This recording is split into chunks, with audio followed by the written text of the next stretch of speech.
We are moving on to the next plenary session, that is on leveraging human capital by steering diversity, equity, and inclusion. Diversity, equity, and inclusion have emerged.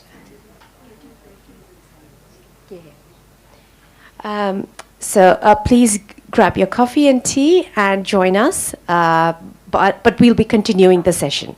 So please come back in 2 minutes. Diversity, equity, and inclusion have emerged as strategic priorities for organizations across industries. Together, these principles foster a workplace culture that enhances morale, engagement, productivity, innovation, and long-term success.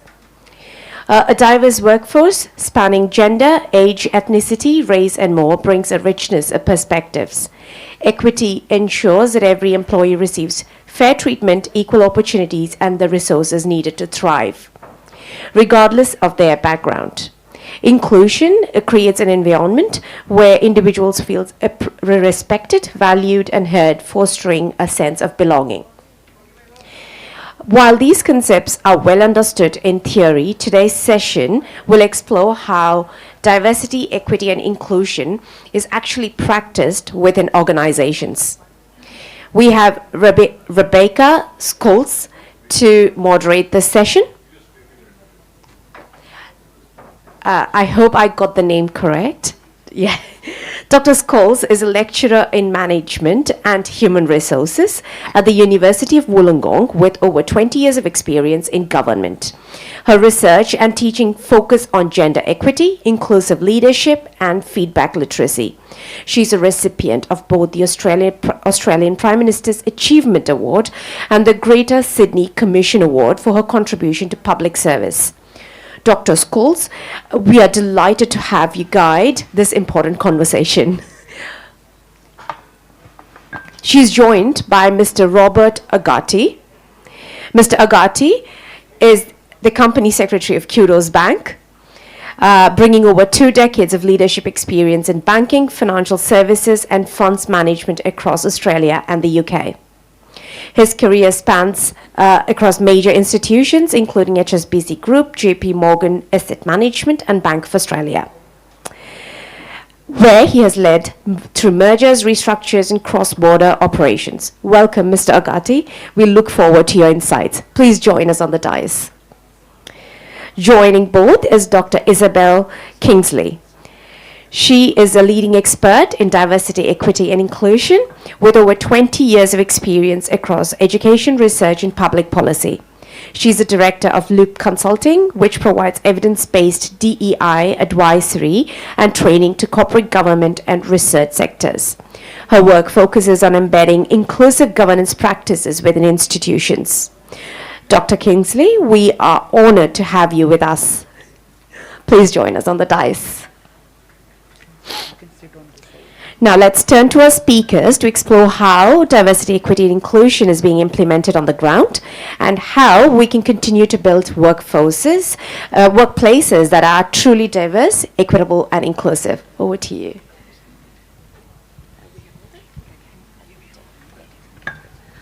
Okay. Thank you so much for that warm welcome, and thank you to the Institute for inviting all of us here today to speak. As we said before, my name is Dr. Rebecca Schultz, and I'll be your moderator today. And I know that we have a lot of people online as well, so welcome to Australia, even though you are online, and welcome to everyone here. In Australia, we have a custom, and you might have seen this custom before. It's to pay our respects to the native people of the land. And perhaps you've already done that at this conference already. Wonderful.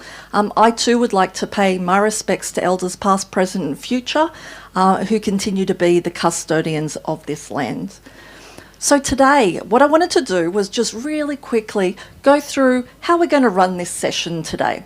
So first up today, I'm going to make a few remarks to set the scene on DEI, as you would say in the northern part of the world, or EDI, as we often say in Australia. So you're going to forgive me, I hope, when I slip into EDI, equity, diversity and inclusion. We mean the same thing, we just say it slightly differently. Then I'm going to pass to these wonderful panel members who are going to make some framing remarks as well. After which, I am going to ask our panel members a couple of questions, and I'm hoping that it gets to the heart of a couple of things: ethical leadership, responsible decision making, and fairness in organisations. That's what we're here for today. And then, of course, at the end, we're going to open it up for questions to you. So what I would encourage you to do is think about the things that are actually troubling you in your organisations today, please. And ask those questions of our panel. We'll be happy to try to answer those and maybe come up with a solution that we can all share in. Okay, so to begin with today, what I want to do is actually ask all of you a question. Now, you don't have to answer this question today, but I want you to hold this question in your mind. What is diversity? If you could just think about that, what actually is diversity? When I ask academics, when I ask practitioners, managers, governance practitioners, they often say to me, oh, it's differences between gender, sexuality. It might be differences in places you come from. But generally, the common word isn't the category, gender, sex, age, it's difference. Yeah? And I see a problem with that. When we focus only on our differences, there's a few other things we miss. Yeah? So when we focus on difference, we're focusing on us and them. We're putting a line in the sand and we're saying there's majorities and there's minorities. And that can be okay because it is important to recognise difference. But it's also important to recognise that there's commonality and there's another way to see it. So rather than looking at differences and commonalities, what I would challenge you with here is look at the concept of DEI or EDI as variety. It's a small change in thinking that can actually have a massive impact in organisations. Because when we talk about variety, we're talking about the variety in experiences, the variety in character, thinking and perspectives. And now suddenly we're striking a really different view of EDI in workplaces. Because we're no longer just focused on things like making sure that we're representative of a community or representative of the organisation, that we have the right mix of gender, the right mix of sexuality, the right mix of cultural background. All of those things are important, don't get me wrong. But what we also need is to make sure that we get their different perspectives, their different thinking and their different ideas. And if we're only focused on our differences, we're not hearing people when they give something far deeper and broader, which is actually their thoughts, perspectives and experiences. Now that has a big impact in organisations, particularly in the digital age. And in the digital age, we're now faced with generative AI. And the majority of young people in the university sector tell me anecdotally they're using AI all the time. And that has implications for all of you in business. The flow-on effect is these students are coming out of universities having used AI significantly. But what does AI do in relation to diversity? It smothers some voices and amplifies others. And then that has implications for all of you when they're coming into the workplace and taking this as knowledge. What we're missing now is the variety, the different perspectives, experiences and voices. So, how can we look at EDI or DEI differently? So usually there's 3 ways we look at EDI in workplaces. Some of you, and I'd like you to think about this please, some of you might actually consider EDI from a legal standpoint.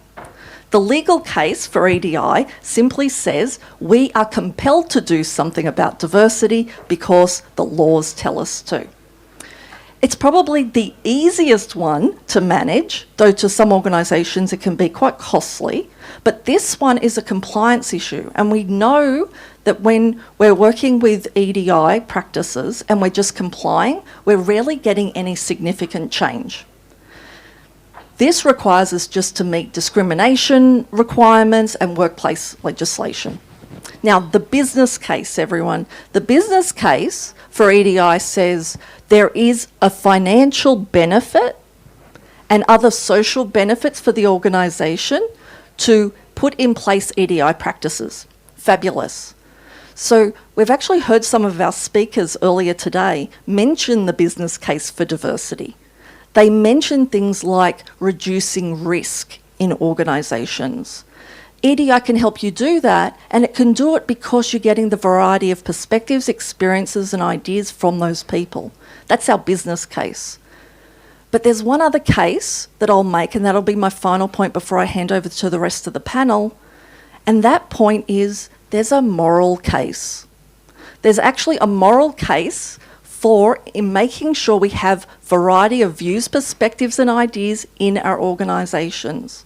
And that moral case says that it's better for society if we do so, if we act more humanely towards our employees and we make decisions that are fair, not just for employees, but for community and for greater society.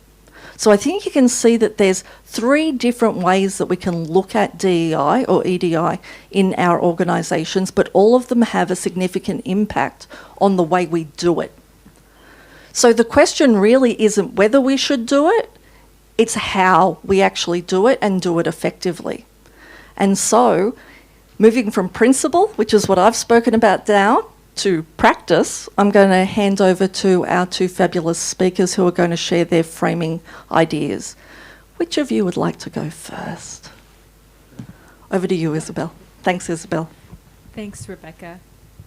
I don't know if this microphone is on, Timothy. I'll swap.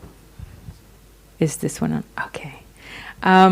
Thank you, Rebecca, and it's lovely to be here in the city, in Sydney, on Gadigal land. I really love what you said about variety rather than differences, and I just want to draw on that as well, because DEI can often come across as a bit of a buzzword, especially lately in the current climate, but we have a long way to go. If you just cast your mind to the boards of the companies that you work for, what does that board look like? I know what that board looks like here in Australia, if I think about my board.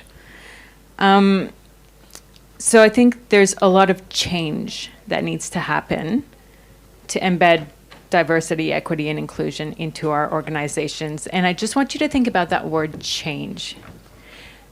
Because change is a verb, right? It implies, it's an action word. It implies doing something. Because to change something, you have to do something. So what does that look like? How can we do that? And that's what we're going to explore. So I'm going to give you 3 simple kind of actions that I think can really change how our boards, our governance, our leadership kind of functions and embeds equity, diversity, and inclusion. And the first one is obvious, but not always so obvious, and it's to start at the top and change who is on the board, who is sitting at the table in the boardroom. Interestingly, when I was preparing for this talk, I did a little bit of research, and it's incredible to see that most companies require at least 1 woman on the board. And that's their approach to DEI. That was a huge surprise for me. So to be blunt, diversity isn't just adding at least 1 woman to your board, right? It's about that variety of perspectives, of experiences, of skills, of age, and everything, all of those things. I'll give you an example, and I'll use a company called Unilever. Not because they're perfect, not because they're the best. It's just an example. But Unilever is one of the. It's a big consumer goods company. So they make Dove soap. They make Rexona deodorant. They make one of my favorite things in the world, Magnum ice cream. And so they have actively and decisively embedded diversity as part of their everyday, and especially at the board level. So their board is made up of men and women from different cultures, countries, and that reflects the global markets that they work in and they serve. And that then trickles down to the second point that I want to make, is that once your board is diverse, that doesn't end there. Then you have to embed diversity into your decision making. So what does that look like? For Unilever, they've done something like they have a global diversity committee, or global diversity board, I guess. And what they do is they meet their senior executives from the company.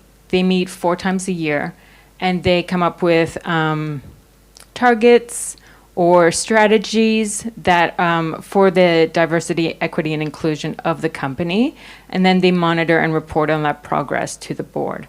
They also have what they call a board workforce engagement policy.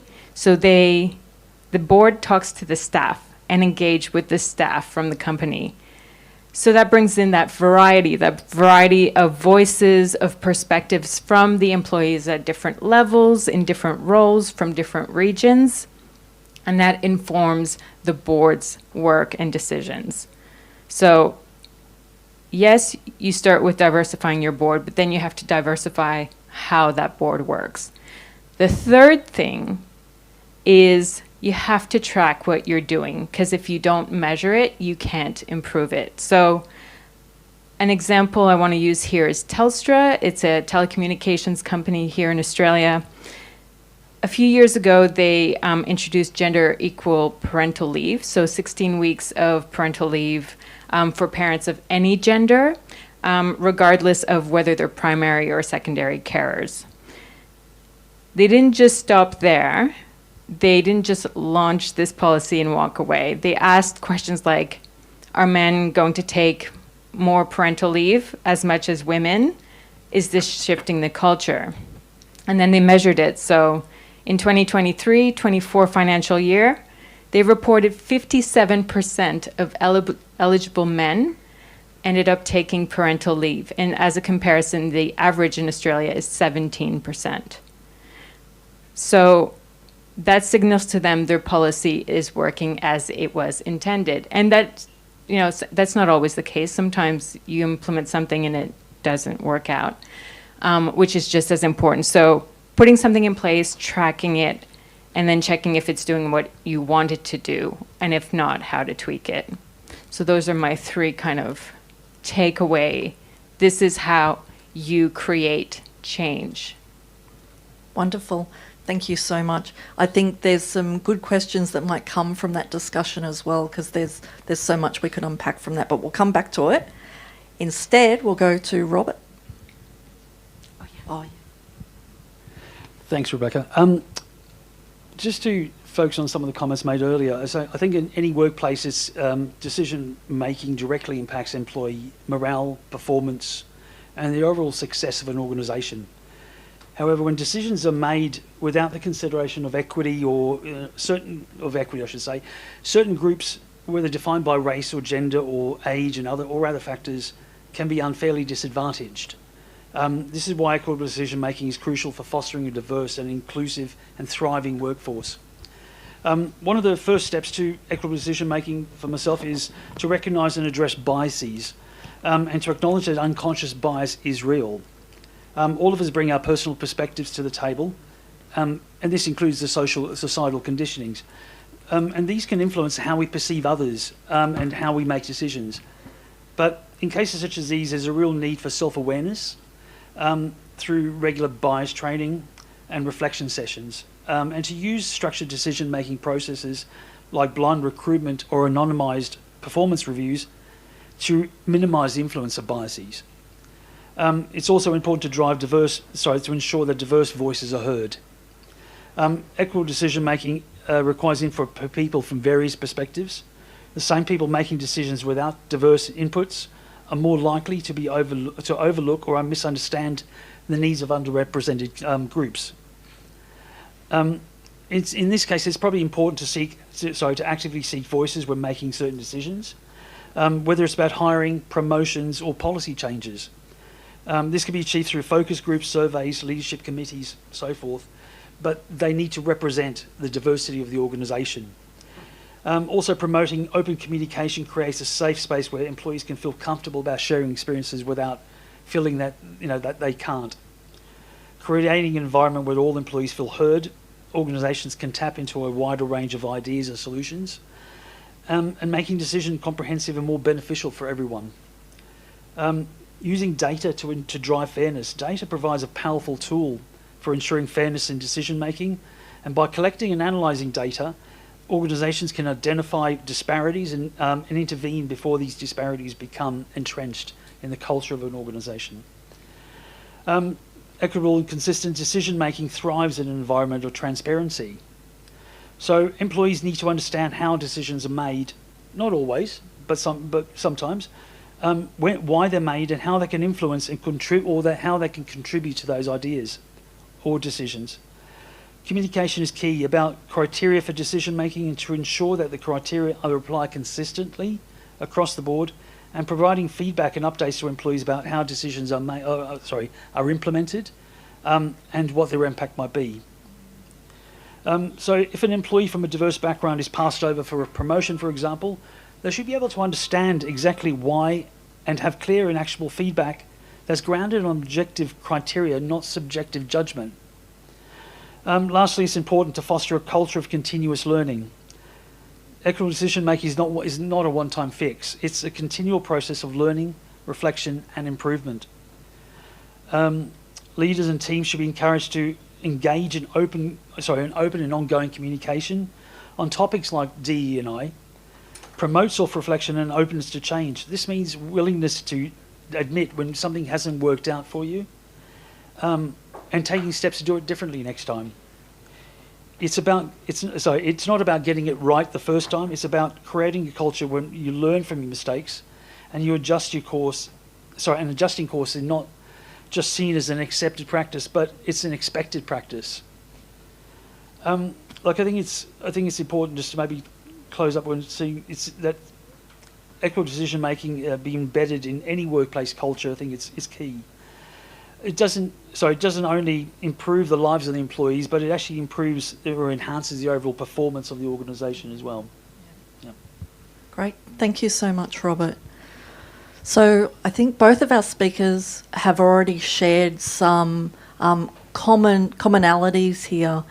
You've both spoken today about embedding these practices within organisations, which I think is incredibly important. Embedding it, as you said, Isabel, in the way that you make decisions, having it in your reporting frameworks so that you can make sure you're always thinking about EDI, DEI in your decision making. But as you say, Robert, it's also in giving people a voice, empowering people to feel heard, be heard, and part of decision making. And if they're not part of decision making, sometimes being told why decisions are being made certain ways. I wanted to follow that on with a discussion around organisational values. It's something that most organisations have. Sometimes those values can be just a token. You have your values on the wall, but people don't live by them. It's a real problem in organisations. But values can help embed practices like the ones that you've been talking about.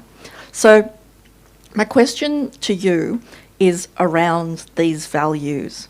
And this is particularly important given that the research shows that many young people now are choosing the organisations that they choose to work for, not just on pay and location, but also on the values and the culture of the organisation. So in other words, young people are starting to be more discerning in the organisations they choose to work for, and are focusing on those organisations that take a moral case to their EDI practices.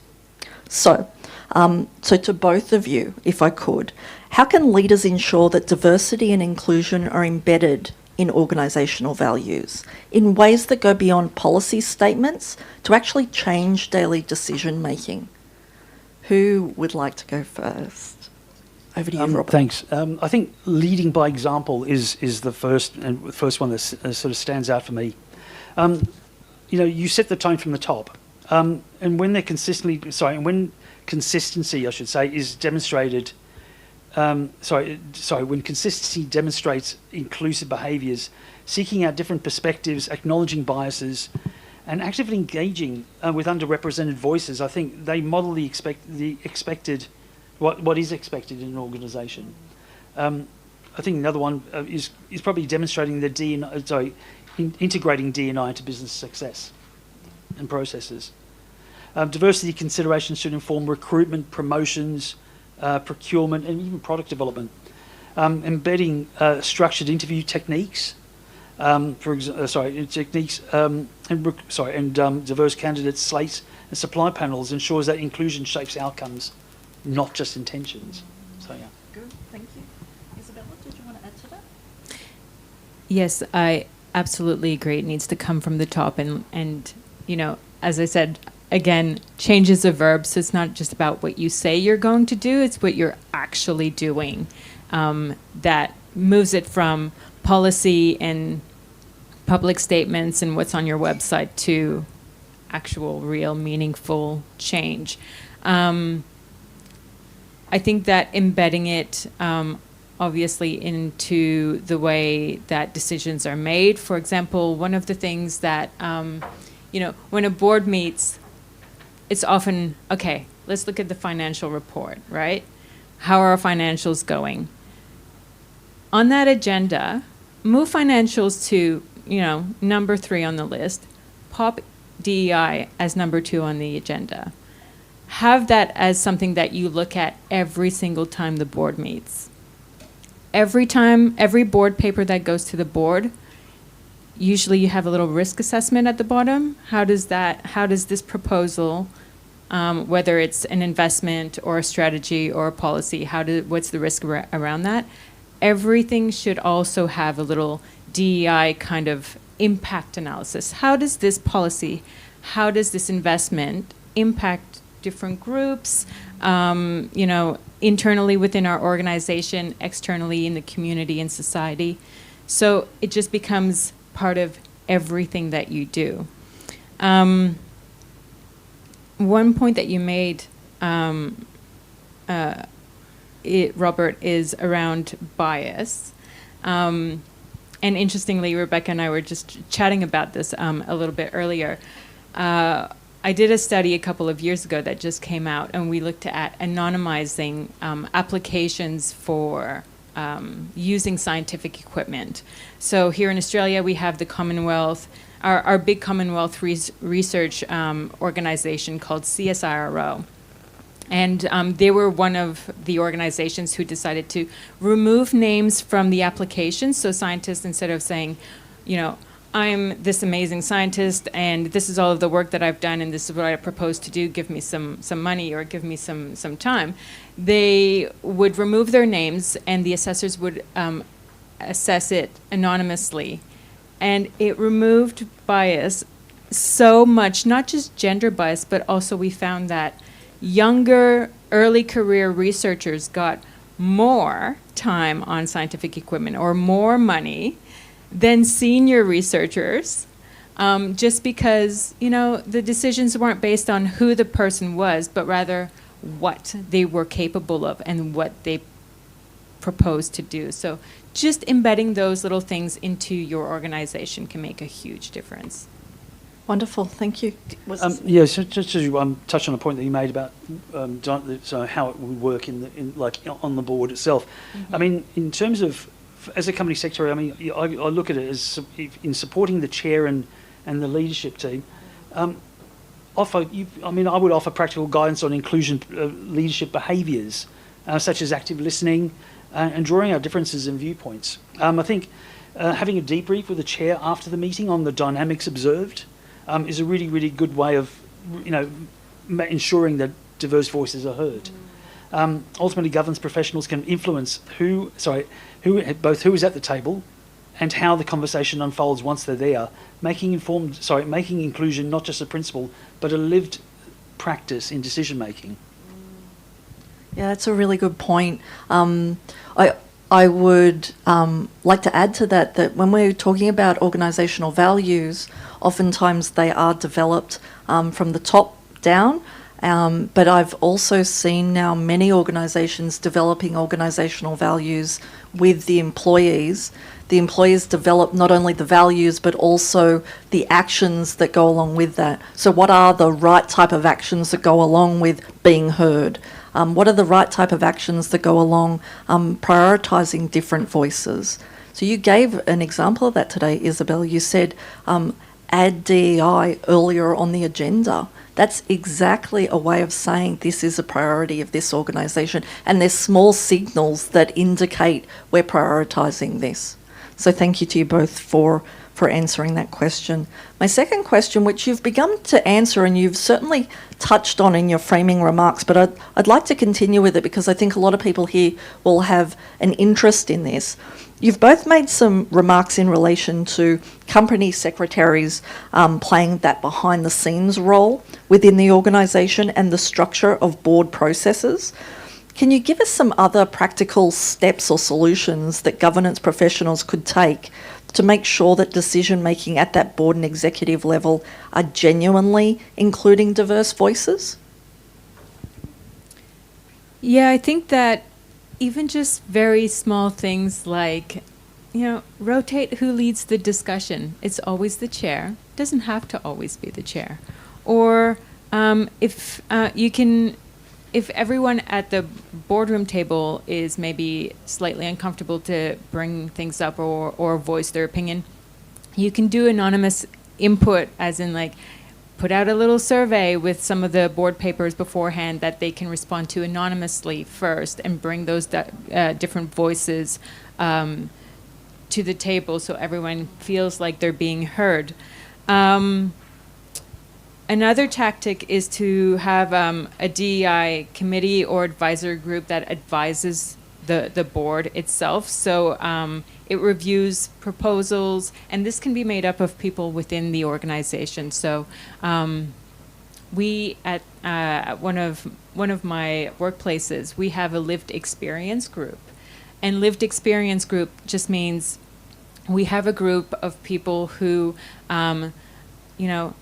bring that variety of perspectives and ideas. There's people from different backgrounds and disabilities and First Nations people and diverse genders. And then they can advise on board proposals and make sure that, just to kind of bring the differences in the voices, but also make sure that initiatives and decisions and policies and investments are inclusive and ensure that they don't disadvantage anyone. So just bringing those voices in like that. And then also there's, training. There's cultural competency training. There's DEI literacy training. So you can train your board and bake that into the onboarding process as well. Lovely. Nice and practical. Thank you. Robert, did you want to add to that? I think one thing that we have as company secretaries is the fact that we have visibility across an organisation. We're probably the most visible person that everyone knows. I call myself a jack of all trades and a master of none, because it's I know where things are and where you'll find them, but do I know everything about it? No. But look, but I'm normally the point of contact where people come if they've got a question. So, the thing about it is that COSEX can surface employee, stakeholder, community insights to enrich board discussions. By framing issues with a wider stakeholder lens, these can help the director see beyond the sort of the norm in the room of in terms of what the dominant perspectives are, and I think it's one of those things being in a boardroom that I probably call up an example of experience that when the board were asked to consider, let's say, like a diverse board and having more female representation on the board. I think the answer was based on, instead of targets, we should be basing this on merit, but unfortunately the merit always revolved around men who were Caucasian, who were also of a certain age group. And that didn't provide a diverse way of thinking in a boardroom. So I think it's really, really key that diversity is not only thought about, but actually rolled into practice, because if it doesn't happen at the top, it's not going to happen. And there has to be the tone set down from there. Yeah. So if you were in your organisation and it wasn't diverse and you're in that board, what would that first step be, Robert? How would you start? Look, I think it's, well, as a new starter, I probably look at the organisation as a whole, whether it's at the executive team and at the board. I think the first two levels are. Try to understand why the representation is the way it is, and then have a word with the chair or even the CEO in terms of the executive team to try and make them to discuss diversity and the benefits it brings. It's not as easy just changing it like that. You can't change it overnight, but you can make it happen over time. And I think doing that it makes the organisation richer, and it allows it to sort of thrive into a different way of thinking. Nice. So I'm hearing there, use the evidence that you can find. Absolutely. Yep. And lots of conversations. Yep. Yeah, okay. And don't be scared about asking the hard, talking the hard, having the hard conversation or the difficult conversation, because as co-sex we all have to do that. Many times I've said no when people want to hear yes is one of those things, but it's just having those conversations and standing by what you think is right. Lovely. Did you want to? Yeah, if I can add to that, because so I work for an organization that is an accrediting body for diversity and inclusion. And so we have a framework for this. The organizations who subscribe to us want to make change. So we have a framework for them to kind of follow. And the very first thing that we get them to do is a self-assessment, because they'll come to us and they'll say, look, we're doing pretty well, but we can always do better. And then we say, okay, yeah, great. Do a self-assessment. Here's how you do it. You're going to look at all of these different components of your organization. You're going to look at the data. You're going to look at the evidence, not just the numbers. You're going to talk to your people. You're going to do staff employee surveys. You're going to do focus groups and interviews, all of those things. Then you're going to come back to us and tell us what you think and how you think your organization is doing. And they usually come back and go, look at all the things where we're falling down. Look at all the things we're doing great. Look at all the things where we're falling down and what we need to do. And then we help them then do an action plan and help them embed and integrate, implement that action plan. And then it's just a loop of then self-assessment, modify the action plan, self-assessment, modify the action plan. But the evidence and the data speaks volumes, because you really don't always know where the pinch points are unless you really just start looking. Yeah. Very hard to solve a problem when you don't know there's a problem. Yeah. Wonderful. Okay, thank you. I'm going to ask one final question and then I'm opening it up to the floor, so get those questions ready for us. In a time when there's a lot of interaction is mediated through digital platforms, how can emotional intelligence help leaders and boards maintain trust and connection across diverse teams, especially when working across geographies and cultures? I think at its core, emotional intelligence sort of allows leaders to recognise and manage their own emotions, while also attuning to perspectives and values of their employees or of others throughout the organisation.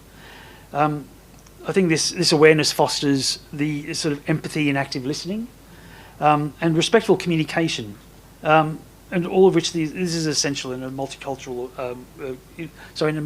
context. I think it better equips people to be prepared for those kinds of things. Agreed. Yeah. Absolutely agreed. I think the job of a leader is not to be in charge, but to take care of the people in their charge. So emotional intelligence, as Robert said, is about doing that. So especially when we work on screens, we're video conferencing, or we're using, Teams chat or Slack or those kinds of messaging services. you miss a lot of the tone, the body language. So it's even more important. Leaders really need to be deliberate in the way they interact with their teams. So one thing is to really lead with curiosity. Lead with curiosity rather than judgment. Not, that's a stupid idea, or what a weird question, but, oh, tell me more. I'd like to understand why you think this. Always lead with curiosity rather than judgment, and ask a lot of questions and then listen deeply. So again, that listening piece, because that builds trust, and trust is everything.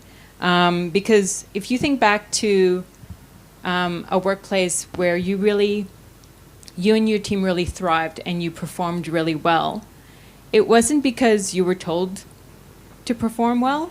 It's because you felt heard and seen and valued, and therefore you wanted to perform. So that's where that emotional intelligence really comes in. Yeah, I think it's about you adapt a leadership style, and you just flex that to suit the situation and the context you're talking about. And I think I think for me, I think the biggest thing was modelling authenticity into humility, because you know, in order to be genuine, you have to sound genuine. You have to, in order to sound, you have to be, I should say. So yeah, humility is key. Very good points. Particularly given the diversity of people that we're working with, they come with their own perspectives, experiences and ideas, and when they come with those different ideas, they're going to have a different way of interpreting what we say. So that curiosity and that adaptability that you're talking about actually will help understand one another, that it's not a one-way conversation, that it's a multi-way conversation. In the academic literature, we call it polyphonic communication, that ability to have a conversation with multiple people and allow different points of view to be out there, and you don't have to stifle ideas. Those ideas can sit together at the same time and become their own melody. You don't have to flatten them and create a monotone melody for the sake of harmony in a workplace. And I think just remaining sensitive to cultural differences as well, to avoid any miscommunication. Yes. Because it's one of those things that there are people that come from diverse backgrounds everywhere, but it's sometimes the hardest thing to align with is a cultural difference, and just being mindful of that and navigating that is always helps a great deal. Yeah. Just one anecdote before I hand over to you. I left a job as a director many years ago, and one of my staff members came to me. I knew her for 20 years, and I knew her when I was a little curator in a museum, and I was 20 years later a director. And she said many things to me, but the one that stood out that I was just shocked by, because she'd never said a word to me in all the years I knew her, she said, "Thank you so much for dressing modestly at work." And she was a practicing Muslim woman, and I was not, but I always dressed in a similar fashion to this. I wasn't trying, that was just my authentic way of dressing, but to her, it meant a great deal to her. And what I got out of it wasn't that I was doing right or wrong with my dress, but that she was very impacted by what people were wearing, and she lived with it for 20 years in the workplace. And that had a big impact on her, and I didn't know until the last day. It made me more cognizant of having those conversations during work rather than at the day I leave. So now I would like to hand it over to all of you. If you have any questions for our panel, now is the time to ask. Thank you. Down the back. Do we have another? Oh, thank you so much. Oh, does that one work? Excellent. Good. He proved it. Thank you for that excellent discussion there. Not so much a question, but a comment for Dr. Isabel, and perhaps it'll enlighten some people in the room as well. My name is Aubrey Joachim, by the way. You talked about reporting of DEI, and you mentioned that mostly at board meetings it's the finance and how we do in finance and stuff like that. But increasingly, organizations are reporting DEI through a balanced scorecard mechanism. It's included as one of the measures on a balanced scorecard. So that might be the way of incorporating that into the reporting, don't you think? That's number one. Second one is Unilever. I mean, I started off my working career in Unilever.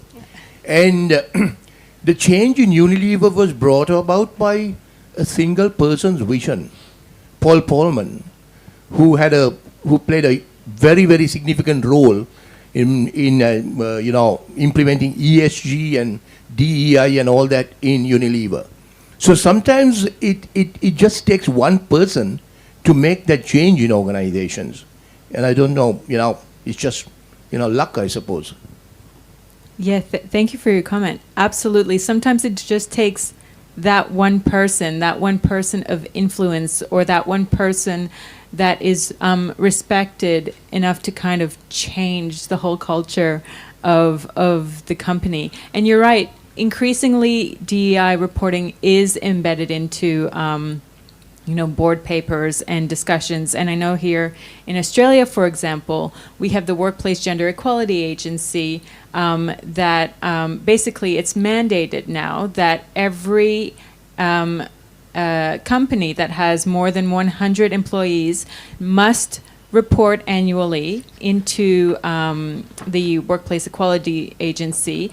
And it's now very public. Everything is published on a public website. You can go in and look at every single organization's gender, so it's very specific to gender, but their gender balance on their board, the composition of their workforce, their gender policies, all of those things are very public and legislated.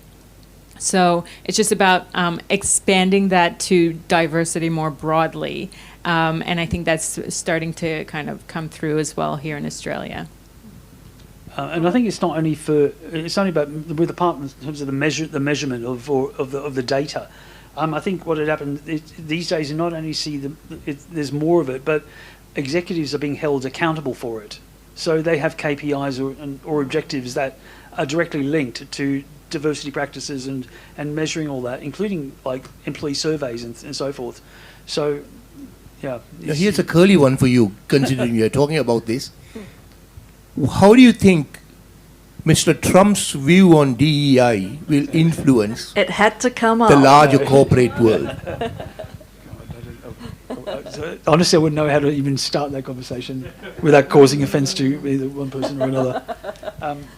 Maybe. I can tell you how. So I work in this is my bread and butter, and we so at Science and Australia Gender Equity, we work with all the universities and TAFEs and medical research institutions and research institutions across the country here in Australia, and we've been grappling with that, but more and more we're seeing over the last few months that people just keep doing what we're doing.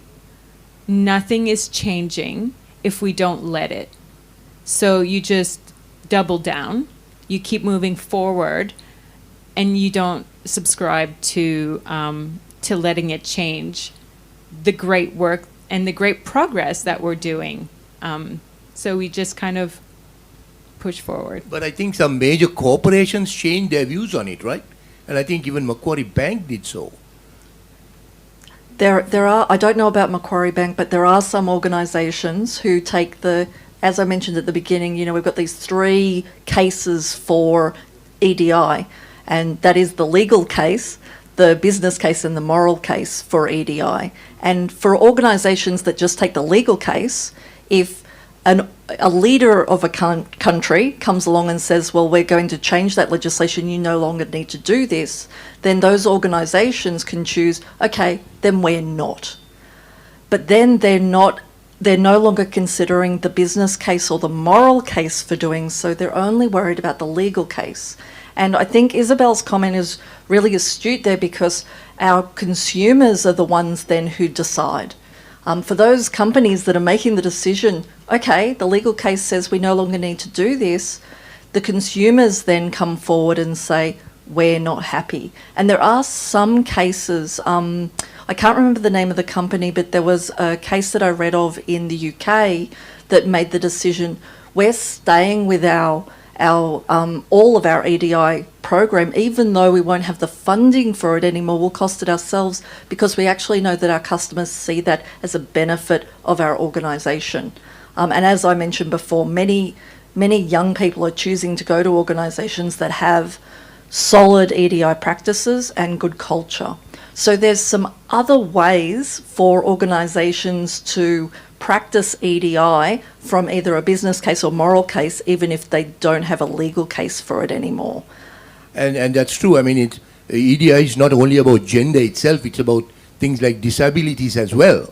And if you remember right, one of the first things he did when there were those air crashes was that he said, well, the air traffic controllers were mostly filled up by people who were taken because of their disabilities rather than their capabilities. And therefore, that was in government organizations. So there was very little consumers could do to have a backlash. And you better take this microphone from me soon.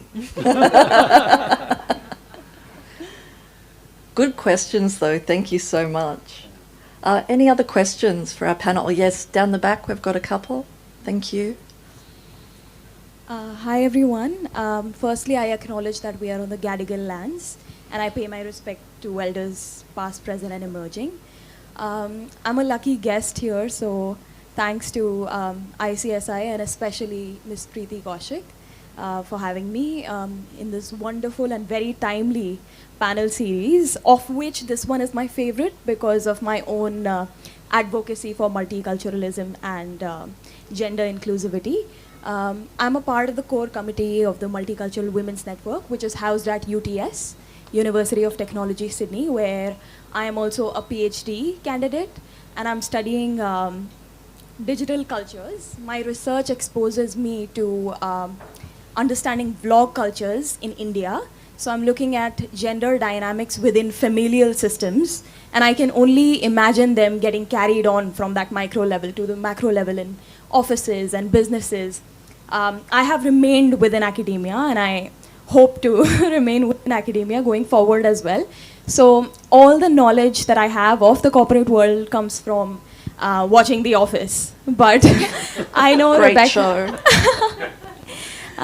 Rebecca, I thought that you are also going to be a panelist, but I know that you're a moderator. But my question was for you.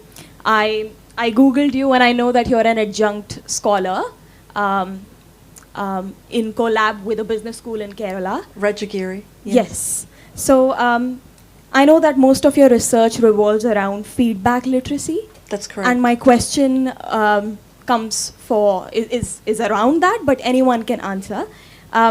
I wanted to talk about performance reviews and how this is where careers accelerate or stall. So how is the current state of feedback literacy in India's corporate world when it comes to women and underrepresented employees? Are there any strategies you suggest that can be incorporated into the managerial training that elevates the understanding of gender and its sensitivity and criticality? Wow, thank you so much for that question.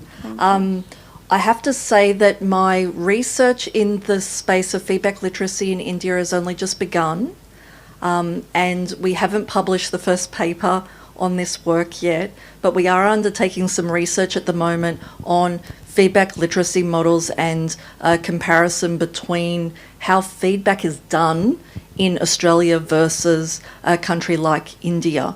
And what I've noticed already, and something that we're working on at the moment, is that in Australia there's a real sense within the Western paradigm of giving feedback that you get feedback from a boss and then you choose whether you take that feedback on, that you have an empowerment and agency and sometimes even a resistance to that feedback. But so far, what we've found, particularly for younger women, so generationally young women, they've tended to accept immediately that the feedback of the boss is right. There's a rightness to feedback, and then as a consequence, they're immediately attempting to implement that feedback, sometimes without truly understanding the feedback that they've been given. So as a consequence, my intervention within the case study that we're working with at the moment would be for them to make sense of that feedback first before they start trying to implement feedback. So it's a very simple intervention, I know, but at the moment it's proving to be quite powerful because up until now, these young women are simply trying to do everything. Even when the feedback is divergent, from one person they get one bit of feedback and then someone else gives them the opposite feedback, they're trying to do both. So understanding and interpreting feedback is that first step in perhaps limiting the power distance between the young woman and the boss. But that's just a starting point, and I'd love to talk to you later. Thank you. Thank you. Any other questions? I thought there was one more, perhaps. There's not a question. She's asked. Thank you for the question. I would like to comment from the corporate perspective. So from the technology sector perspective, your question on career advancement and the way feedbacks are given. Well, in the technology sector, there's a saying going on, and I'll say it in Hindi and then translate back in English. The saying that goes on is, नारी कुछ ऐसन आगे निकल रही है, मर्दन के हौसले धरती खिसक रही है. What it simply means is the ladies are growing so fast in the technology sector that people, the male sector, is feeling a lot of heat on their segment. Now, it's actually visible in the corporate technology sector. Every senior leadership positions are now reserved for females. I mean, in India, we have SC/ST kind of the same, there's a blockage in terms of like 10% of CXOs or 5% have to be this. If you look at technology companies like HCL, TCS, as well, almost 45% of women are in the workforce. And the rate of promotion for these is also very, very expedited. So much so that the male members are now crying foul. So you would understand, because it's like you gave an example on AI data, right? The way it is becoming, it's like gender equality has become so much that people, just because there is a target of promoting or retaining female talent, it has I wouldn't use, I'm trying to find a neutral word for it, but then it's like the females are getting pushed up or ranked up, whereas the male colleagues, they feel that it's a foul thing because we've been doing hard work and we are not being kind of recognized for that. So that's the reality on the ground. To me, on the corporate sector, I would again say when people talk about diversity, we are only, and by the way, I think I'll address it in my moderation session, but someone take this mic from me. This is a touchy issue. Thank you. Go on and on. We've got a comment down the front here, if I may. Can I give you this? Yeah, today is what's happening is I just have one question for the panelist. Last few years and in recent years, there has been a lot of cross-border people migrating to other countries, mostly in European countries and also in other countries, of different nationalities, And the recent global turmoil has further increased the rate of migration. Okay, how is it affecting this diversity concept at national level?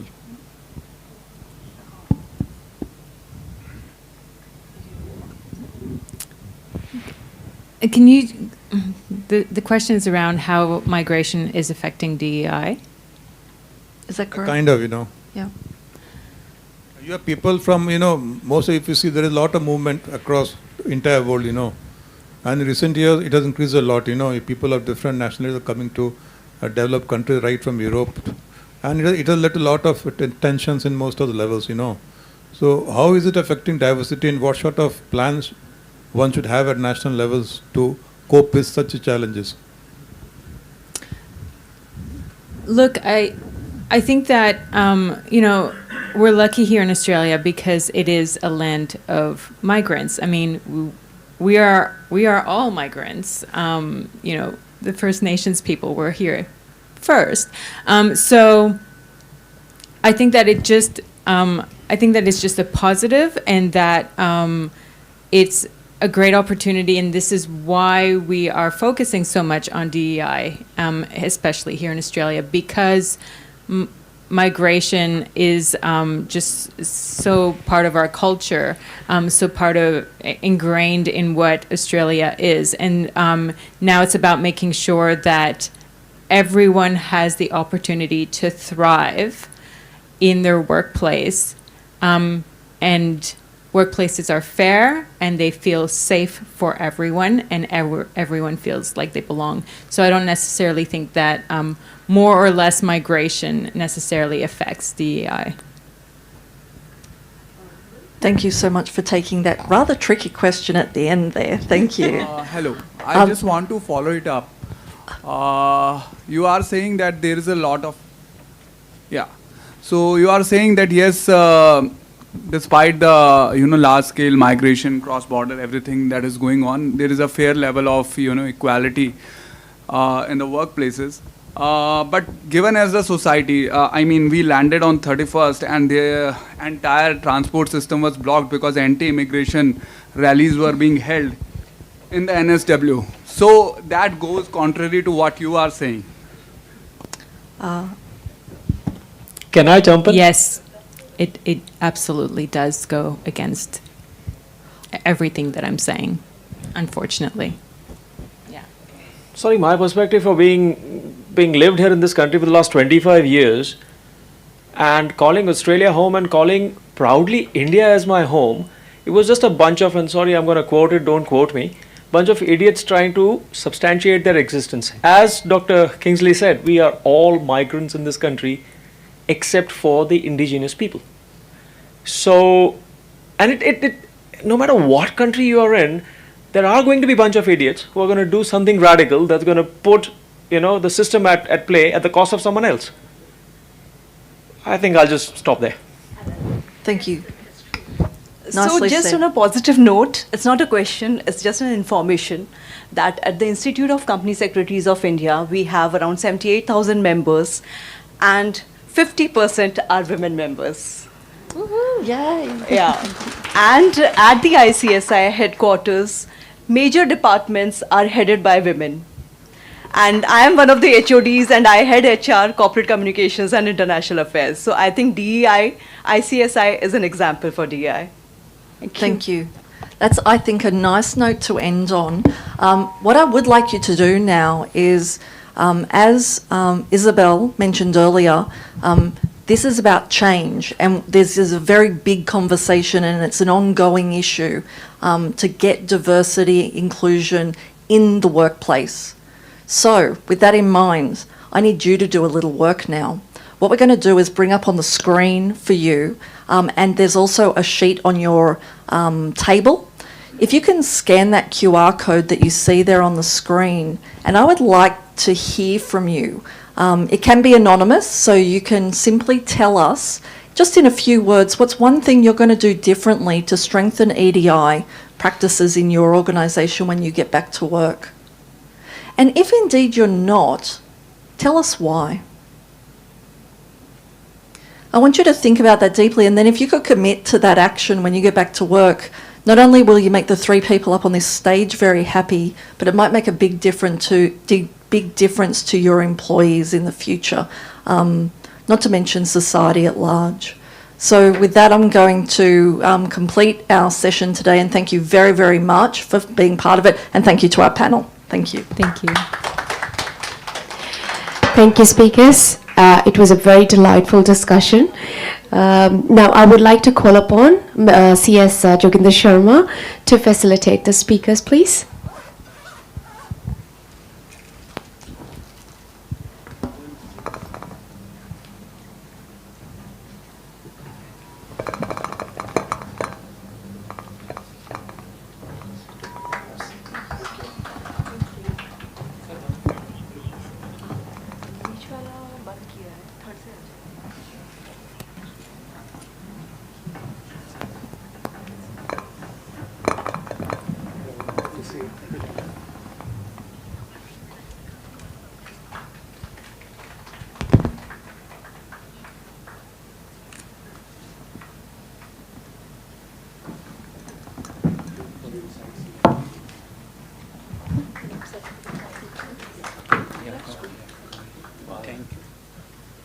Thank you.